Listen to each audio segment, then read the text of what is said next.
Moi, j'étais mariée à mon ex-mari, Derek, pendant 20 ans avant de divorcer il y a quelques mois. Nous avons 2 enfants, une fille et un fils. J'ai découvert que Derek avait une liaison de 2 ans et mon monde s'est écroulé.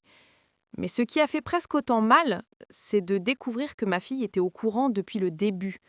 Elle me l'a activement caché pendant 2 ans, elle a menti, l'a couvert et n'a jamais tenté de me prévenir. Quand j'ai découvert ça, j'étais dévastée, pas seulement par la trahison de mon mari, mais par le choix de ma fille de me le cacher. Elle était jeune à l'époque, et je comprends que c'était une position difficile pour elle, mais la douleur a été immense. Je ne l'ai jamais confrontée directement, pensant que cela pourrait l'affecter alors qu'elle s'apprêtait à partir à l'université. Je lui ai juste dit que je savais, que je comprenais, et j'ai essayé de passer à autre chose. Mais après son départ, je me suis surprise à m'éloigner de plus en plus d'elle. Ce n'était pas prémédité, j'avais juste besoin d'espace pour guérir, et cela signifiait ne pas l'appeler aussi souvent ou ne pas lui donner autant de nouvelles. 1 an et demi plus tard, je commence à voir quelqu'un qui a une fille de 10 ans d'une relation précédente. Récemment, nous sommes tous allés à Disney ensemble et il a posté une photo de famille de nous sur les réseaux sociaux. Pour contextualiser, mon copain a couvert toutes les dépenses en cadeau pour l'anniversaire de sa fille, voulant que ce soit spécial pour elle. Avec mon fils et moi, elle a choisi d'emmener ses 2 cousines, ce qui a fait de ce voyage un grand événement familial centré sur elle. Ma fille a dû le voir, car elle ne m'a pas appelée pendant plus d'1 mois après, et honnêtement, son absence ne m'a pas affectée autant qu'avant. Je l'aime toujours, mais chaque interaction fait ressurgir cette douleur. Soudainement, elle m'a appelée en larmes. Elle criait, disant que je ne l'avais visiblement pas pardonnée et que je l'avais volontairement mise à l'écart. Elle m'a accusée de l'avoir remplacée par mon copain et sa fille. Elle n'arrêtait pas de dire « C'était il y a longtemps, j'étais une gamine, je ne voulais pas te blesser ». Elle a dit qu'elle pensait bien faire en se taisant, qu'elle ne savait pas comment me le dire et qu'elle avait terriblement peur de briser notre famille. Elle m'a demandé si je lui pardonnerais un jour ou si j'avais tourné la page pour de bon. J'ai essayé de lui dire que je l'aimais et que je ne voulais jamais la remplacer, mais elle n'arrêtait pas de répéter que je devais passer à autre chose maintenant et que je l'avais abandonnée pour cette nouvelle vie. Pour couronner le tout, mon ex-mari m'a appelé plus tard, furieux, m'accusant d'avoir abandonné ma fille pour un homme plus jeune et une nouvelle famille. Il a même eu le culot de me traiter d'égoïste pour avoir tourné la page. Ironiquement, sa copine a 30 ans et c'est lui qui a fait exploser notre famille avec sa liaison. C'est comme si personne ne comprenait que j'essaye encore de me remettre d'années de trahison et j'ai l'impression qu'on attend de moi que je laisse tomber, comme si ma douleur n'avait pas d'importance. Mon fils, qui vit avec moi, a découvert que sa sœur avait caché la liaison après avoir entendu la mère et la sœur de mon mari en parler.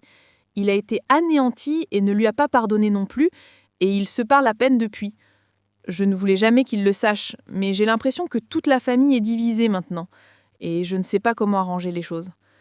Je suis en thérapie, mais je me sens toujours perdue.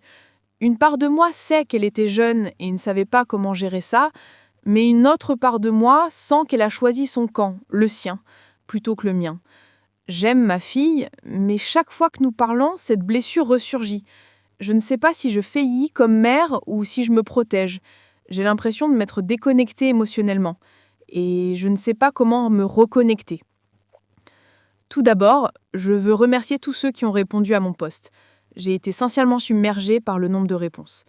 J'ai fait de mon mieux de toutes les lire, et certains conseils étaient durs à entendre, mais nécessaires.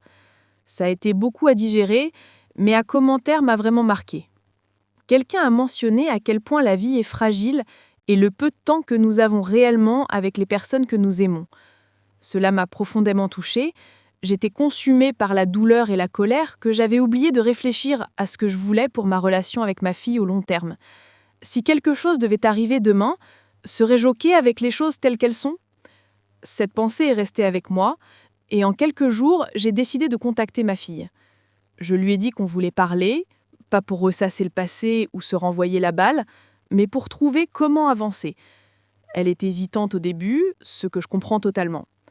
Nous avons eu la conversation il y a quelques soirs, et même si ce n'était pas facile, je lui suis gratitude d'avoir accepté de se confier.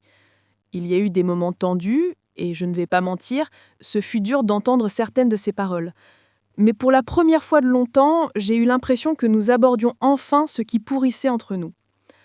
Nous avons parlé de ce qui s'était passé, et je lui ai finalement demandé la vérité sur tout.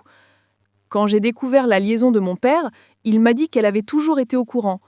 En fait, il a affirmé qu'elle avait été son alliée, me cachant des choses à plusieurs reprises. Il a même dit qu'elle ne m'aimait pas et était de son côté. Entendre ça de sa part a été dévastateur. Je ne pouvais pas croire que ma fille ferait ça ou ressentirait ça envers moi. La façon dont j'ai découvert la liaison était horrible, et l'idée que ma fille y ait participé, même inconsciemment, a tout rendu bien pire. Au début, elle était très réticente à en parler, mais finalement, elle s'est ouverte et a tout partagé, y compris ce qui a conduit à ses actes. Quelques mois avant de découvrir la liaison, elle avait été impliquée dans une situation difficile à son lycée. Sans entrer dans les détails, c'était une affaire où ses actions ont eu des conséquences graves. L'école avait une politique de tolérance zéro et en conséquence, elle a été exclue. Elle a dû changer de lycée et redoubler son année. En plus de ça, ses notes avaient chuté et elle avait du mal à se remettre sur les rails. Quand c'est arrivé, j'ai estimé qu'il était important qu'elle prenne pleinement le poids de ses actions et prenne ses responsabilités. Je l'ai privée de sortie et lui ai confisqué ses appareils électroniques, espérant que les conséquences l'aideraient à réfléchir et à grandir. Je voulais qu'elle comprenne la gravité de la situation et qu'elle en sorte bel avenir. Son père était totalement en désaccord avec mon approche. Il trouvait que j'étais trop dure, insistant qu'elle avait déjà appris sa leçon et avait besoin de soutien plutôt que de punition. La tension dans notre maison est devenue insupportable. Entre ma frustration envers lui et ma déception face à ses actions, j'ai trouvé de plus en plus difficile de communiquer correctement avec elle. Il y avait des disputes constantes, des engueulades qui semblaient éclater pour tout et rien à la fois. Ce n'était pas que. La thérapie cette dernière année m'a aidé à réaliser que j'y avais aussi ma part. Ma blessure et ma frustration sortaient souvent sous forme dingueries, et à la place de régler les choses calmement, je laissais mes émotions prendre le contrôle. J'étais constamment en colère et frustrée, et mon humeur a probablement créé un environnement encore plus tendu et inconfortable pour tout le monde. Alors quand elle a découvert la liaison de son père peu après, elle était en colère envers moi et encore secouée par tout ce qui s'était passé. Elle a admis qu'une part de sa décision de se taire était motivée par un désir de vengeance. Elle avait l'impression que garder le secret était sa façon de prendre sa revanche, même si elle réalise maintenant à quel point c'était mal. Elle m'a aussi dit qu'elle avait essayé de pousser son père à avouer, mais qu'elle en a dissuadé, lui disant que j'avais déjà été assez déçue par sa situation et qu'elle ne devait pas empirer les choses. Se sentant piégée, elle a menti et a continué à mentir, espérant que ça passerait sans que je ne découvre rien. L'entendre dire ça m'a brisé le cœur. Ça ne justifie pas ce qu'elle a fait, mais ça m'a aidé à comprendre son point de vue. Savoir que son père l'a pressurisée pour garder son secret rend ma colère entre elles encore plus forte. Il a tout brisé avec sa liaison et a ensuite utilisé notre fille pour le couvrir, la faisant se sentir piégée et responsable de ses leurs. Je déteste ce qu'il y a fait subir. Pour être honnête, notre mariage traversait déjà une mauvaise passe à ce moment-là et nous aurions probablement fini par divorcer de toute façon. Cependant, c'est une chose d'échouer en tant que mari, mais échouer aussi complètement en tant que père, c'est impardonnable. Ils ont toujours eu une bonne relation et je ne voulais jamais gâcher ça pour elle, même quand j'étais en colère. Mais voir comment il l'a utilisé dans ses leurs n'a fait qu'accentuer mon ressentiment. Je lui ai dit que j'avais été blessée, pas seulement par ses actions, mais par la façon dont elles avaient profondément ébranlé ma confiance en elle. En même temps, je lui rappelais que je l'aimais et que je l'aimerais toujours. J'ai dit que même si je ne peux pas changer le passé, je veux reconstruire notre relation. Nous sommes convenus d'y aller étape par étape. Je lui ai suggéré d'essayer la thérapie en ligne ensemble, et bien qu'elle ait hésité au début, elle a accepté.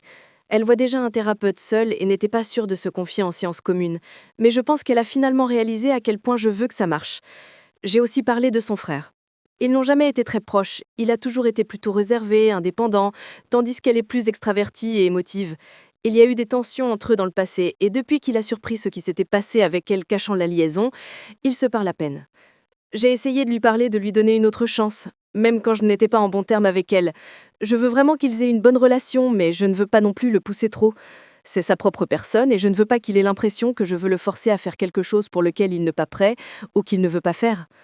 Il a le droit de prendre ses propres décisions, et s'ils ont besoin de temps à part pour guérir, je respecterai ça. Je ne sais même pas par où commencer. Ma relation avec ma fille a toujours été difficile, mais tout s'est vraiment brisé quand j'ai découvert qu'elle m'avait caché la liaison de son père. Elle savait ce qu'il faisait et elle ne me l'a pas dit. Quand la vérité est sortie, pas seulement sur sa trahison, mais sur son silence, quelque chose s'est brisé en moi que je n'ai pas réussi à réparer. Même avant que le secret de sa relation avec son père ne soit révélé, nous n'étions pas dans un bon endroit. Nous nous disputions constamment. Il y a des années, il y a eu un incident à son école qui a tout changé. Elle avait harcelé une autre enfant d'une manière que je ne peux décrire que comme horrible, si grave que cela a conduit à son exclusion de l'école. J'avais vécu quelque chose de similaire dans mon enfance, mais de l'autre côté. J'étais la victime. Ce qu'elle a fait a remené des souvenirs que je pensais avoir enterrés, des souvenirs horribles avec lesquels je n'ai toujours pas complètement fait face. J'ai peut-être surcorrigé dans sa punition. Peut-être que je suis allée trop loin, mais je voulais qu'elle comprenne que ce qu'elle avait fait n'était pas seulement mal, c'était extrêmement mal. Je lui ai confisqué ses appareils électroniques parce que c'était le médium qu'elle avait utilisé pour alimenter le harcèlement. Tout ce qu'elle faisait en ligne était surveillé. Elle ne pouvait utiliser les appareils électroniques que pour ses devoirs, et même cela était supervisé. Je l'ai fait faire du bénévolat dans des endroits où elle pouvait voir l'impact de ses actions. Je l'ai même mise en thérapie. J'ai fait tout ce que je pensais être nécessaire pour l'aider, pour qu'elle devienne une meilleure personne. Mais même après tout ce que j'ai fait, les disputes ont continué. Elle m'en voulait d'avoir pris ces mesures, même si j'essayais de la protéger et de la guider pour qu'elle fasse mieux. Et puis la situation avec son père a éclaté. Quand j'ai découvert qu'elle m'avait caché sa liaison, quelque chose s'est brisé entre nous. Je n'ai jamais cessé de l'aimer, je ne pourrais pas, mais je me suis sentie si profondément trahie. Je ne l'ai pas confrontée, je ne savais même pas comment. Chaque fois que je pensais à dire quelque chose, je gelais. En lieu de ça, je me suis distancée dans les façons qui comptaient le plus. Je lui parlais encore, je décrochais quand elle appelait, j'assistais à ses événements et je la soutenais financièrement. Je n'ai jamais abandonné de ces façons-là, mais je ne pouvais pas être là pour elle émotionnellement comme j'aurais dû. Chaque fois que je la regardais, la douleur revenait en flode. Je voulais arranger les choses, être la mère dont elle avait besoin, mais je ne savais pas comment être proche d'elle sans m'effondrer. C'était tellement fucked up, et je sais que j'ai échoué avec elle en m'éloignant, mais je n'arrivais juste pas à gérer. Maintenant, après tout ce temps, nous sommes en thérapie ensemble, à essayer de reconstruire ce qui reste de notre relation. Je ne sais pas si ça aide ou si ça blesse. La première séance était bien, gênante mais gérable. La deuxième séance, j'ai eu l'impression qu'on m'éviscérait. Elle a passé tout son temps à me blâmer pour tout. Elle a dit que j'avais ruiné son enfance, elle a ramené la punition d'il y a des années en disant que j'avais surréagi et détruit sa vie. Elle refuse de reconnaître le mal qu'elle a causé à l'époque, ou la douleur qu'elle a infligée à cet autre enfant. Elle refuse aussi de voir ce que son père m'a fait. Elle le dépeint comme une personne parfaite et géniale, tandis que moi je suis le méchant dans son histoire. Est-ce qu'elle ne voit pas comment il m'a manipulée? Comment il a brisé notre famille? Il l'a manipulée elle aussi, en lui faisant tout cacher dès le début. Elle disait qu'elle protégeait juste, mais comment pouvait-elle pas voir la vérité? Oui, notre mariage n'était pas parfait. Nous nous sommes mariés pour toutes les mauvaises raisons et nous nous dirigions vers le divorce de toute façon. Mais comment tout est ma faute? J'ai passé des mois à essayer de trouver la paix. J'ai tellement travaillé à me reconstruire, à trouver une sorte d'équilibre. Et maintenant, la thérapie a l'air de tout déchirer. Je suis épuisée. Mentalement, émotionnellement, physiquement. J'ai l'impression de me casser le dos à essayer de réparer cette relation et je ne sais pas si je suis assez forte pour continuer. Je l'aime. C'est ma fille, ma chair et mon sang.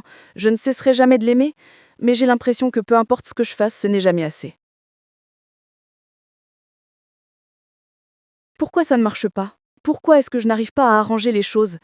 J'ai essayé tout à quoi je pouvais penser et pourtant rien ne change. Est-ce moi? Suis-je vraiment une si terrible maman? Suis-je vraiment le méchant dans tout ça? Je ne comprends juste pas. Comment en sommes-nous arrivés là?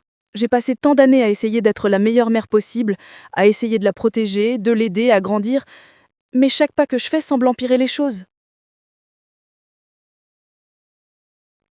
Je sais que j'ai fait des erreurs, mon Dieu, je le sais. Mais cette relation est-elle vraiment irréparable? Est-ce qu'elle se porte mieux sans moi? Pourquoi refuse-t-elle encore de voir ce qu'il a fait? Comment pouvait-elle pas voir la manipulation? Peut-être que j'ai été trop dure, trop distante, mais pourquoi ai-je l'impression que peu importe ce que je fais, ce n'est jamais assez pour elle?